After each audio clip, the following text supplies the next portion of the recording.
Every time I see you guys, I remember those days. Yeah, those were the Long time days. ago with your pops and everything. Yeah. Okay. Judy, go ahead. Okay. Yeah. Yeah, thank you so much again. So I'm going to probably start off with some stuff that's not directly related to MCB. And I know you're also president of the Bankers Association in Curacao. Yeah. And there's a huge issue happening right now within the bank. You mentioned it when you first on Yeah. stage. I just want to know, what is your opinion on everything that's happening at the central bank with Mr. Trump and all of that? Well, obviously, stability and tranquility are very important elements, especially anywhere, but especially in the financial sector. And the fact that this thing has been going on for so long is very, very bad for the whole financial sector. So the fact that we don't come to a conclusion, this thing has been dragging for years now. I mean, it seems to be getting worse, but nevertheless, I think, Mr. Trump deserves his day in court. If he's guilty, let's, deal with that. And if he's not, let's move on. I mean, so I think a proper, investigation has to happen in order to come to terms and to come to the bottom of what is, causing all of this upheaval and disruption in the financial sector. Because, again, the signals, with internet and with Google and everything, it's not contained to us little islands. I mean, anybody who Googles, the central bank or these islands will find this story, and it's ugly. It's not good. It's disruptive, and it's impossible, and investors are just it could have serious impact and negative impact on us. So it's time to come to terms with it and take whatever action needs to be taken. What sort of impact is it having right now on the financial sector? Because you did say, it can be very detrimental to the sector, but what is it having right now on the sector? Right now, I think the fact that that it's unclear exactly what is going on. I mean, and whether the illegal acts were committed, or why are we where we are? So the fact that a bank, an important institution, a regulator, in our case, does not have a president at the moment, and that he's forced to be on vacation, is not a normal situation. So the fact that what I said earlier, the lack of stability is what we're facing, and the fact that we don't know, where this issue stands, that we need clarity. That's specifically, I think, what we really want as yes. Now, a major discussion on the islands, in particular Curacao and St. Martin, has been dollarization over the past years. Yeah. Now, you're a gentleman who has many years in the financial sector. What is your opinion on dollarization? Are you for it? Are you against it, and why? That's a good question. I used to be much more against it than I am today. I think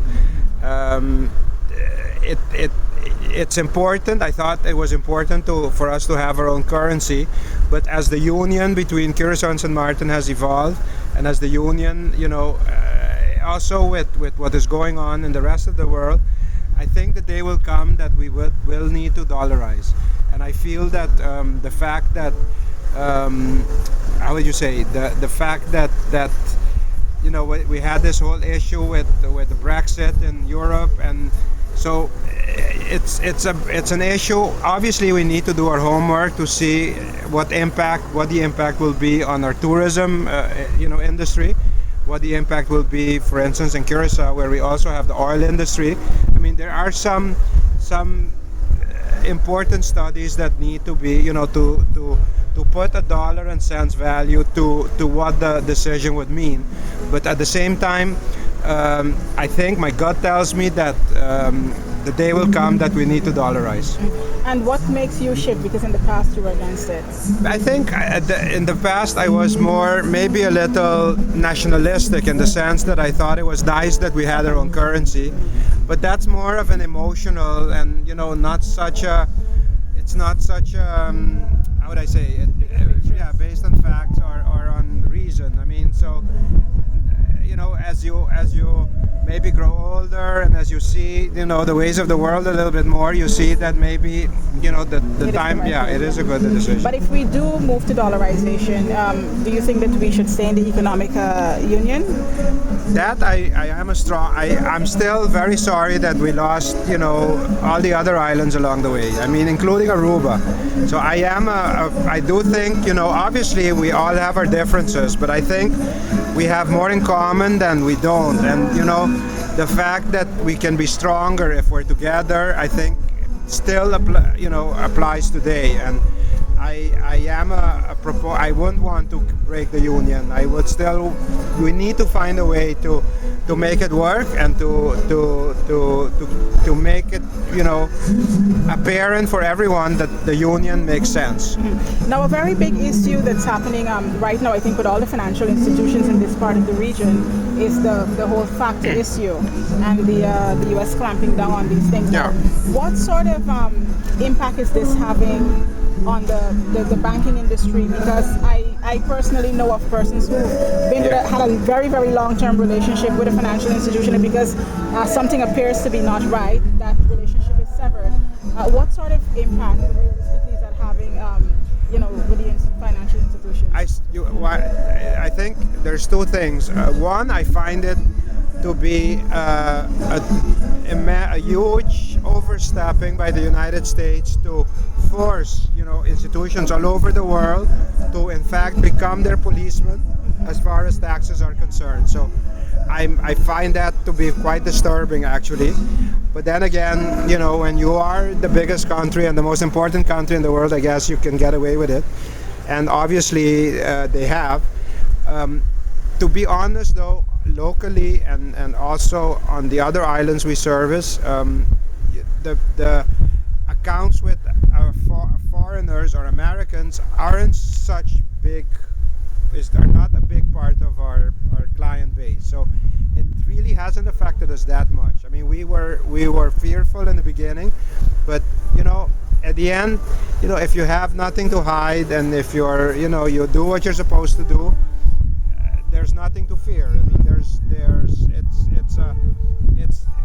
like I said earlier, I find it to be,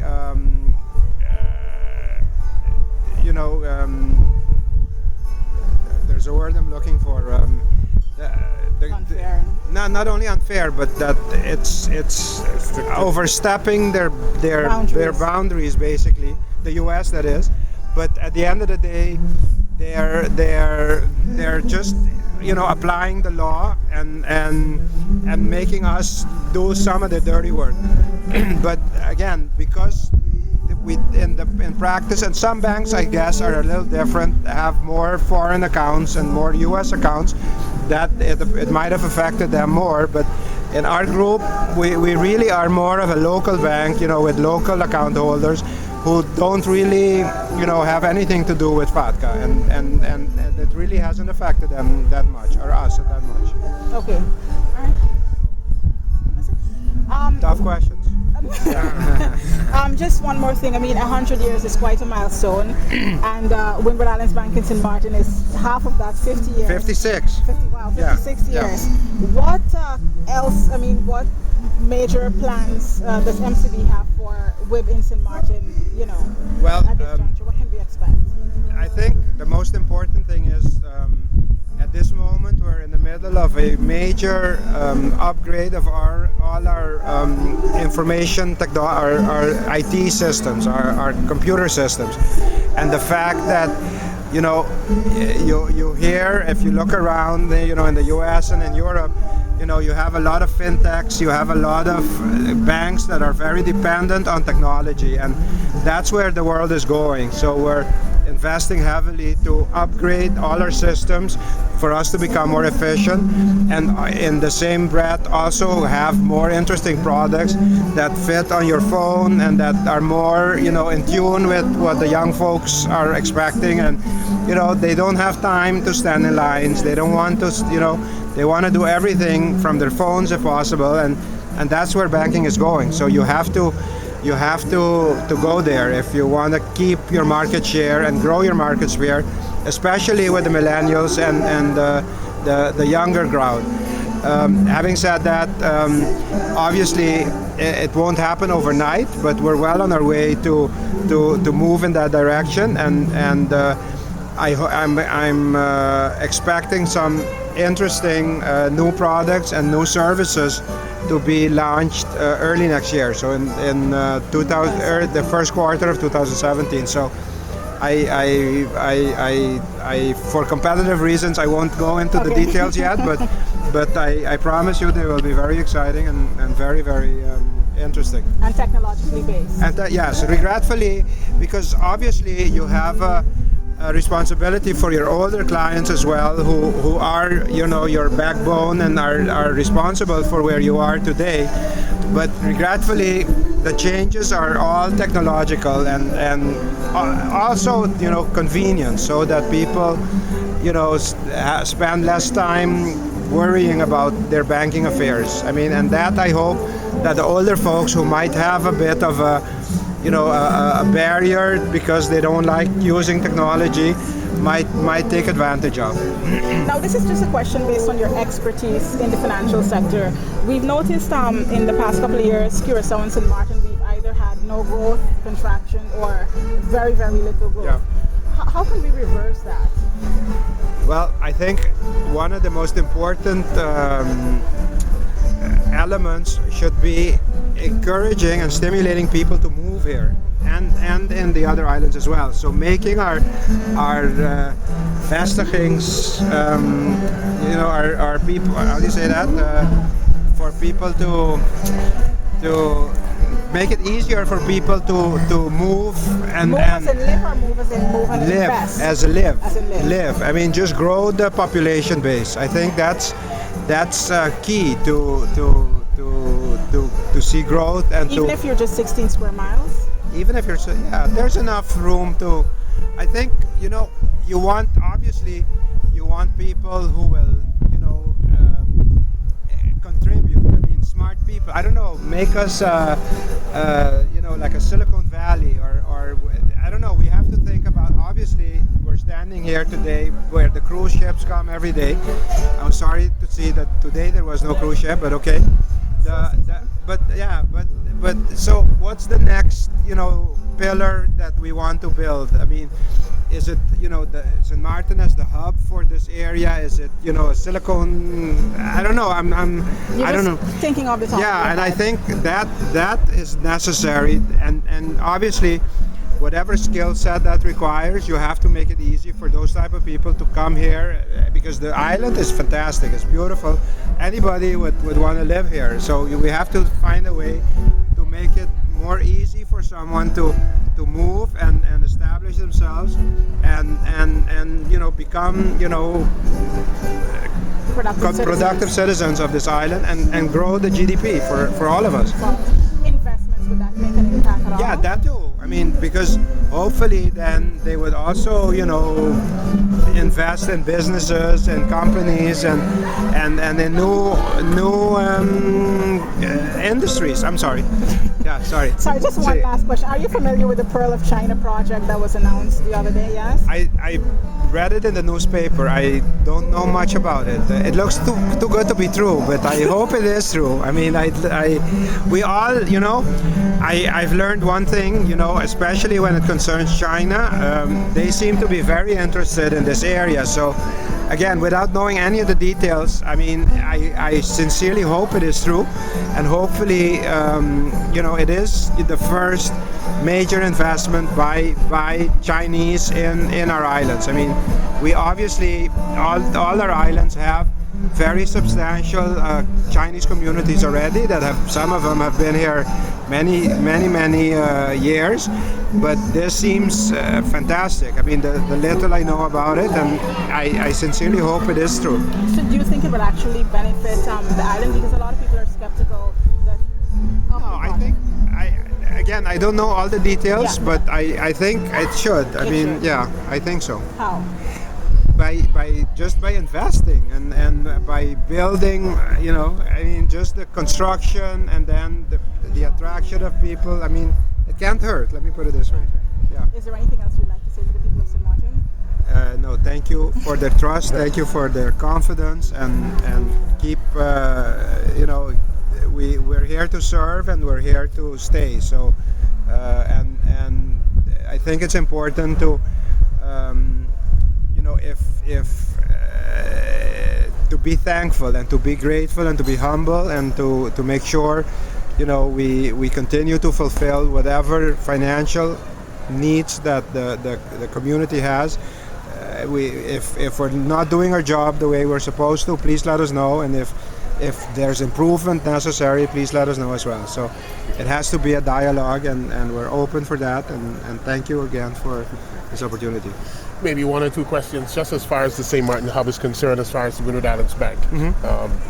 Just how important has this location been to the overall development and economics of the Maduro and Curios Bank?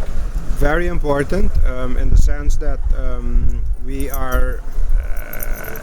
These islands have done very well. I mean, I'm extremely, the fact that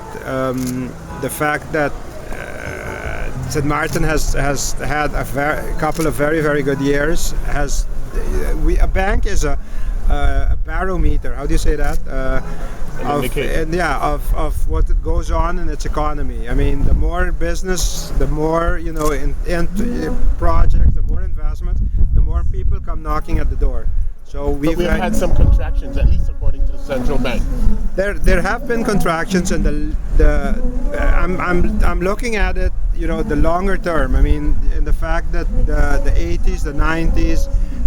Obviously, you have your ups and downs, but the ups have been much more than the downs, and naturally, what it also plays a role is the fact that at the end of the day, there's also competition going on. So there's also, even though maybe the economy is contracting, but maybe the competitor across the street isn't as aggressive or isn't doing as good a job, and therefore we are able to maybe get some of their berries and some of their crumbles to come to us. So we've been very happy and very proud with the growth that we have experienced.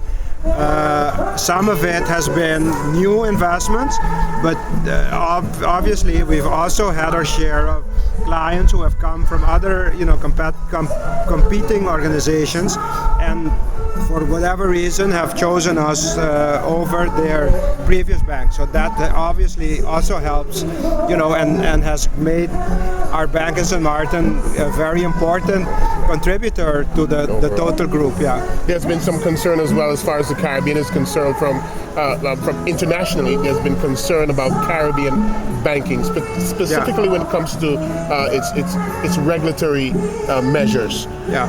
Are you concerned that perhaps there could be a collapse looming? No, collapse is too strong a word. I am concerned that the regulatory and the compliance, especially, that a lot of that is required from us these days, not only from the regulators, but also from correspondent banks around the world, is making the burden of being, a mom and pop bank very, very difficult. Yeah. So you have to, the bar keeps lifting, and you need to, go along. Otherwise, you lose your license, or you lose your, correspondent relationships. So you have to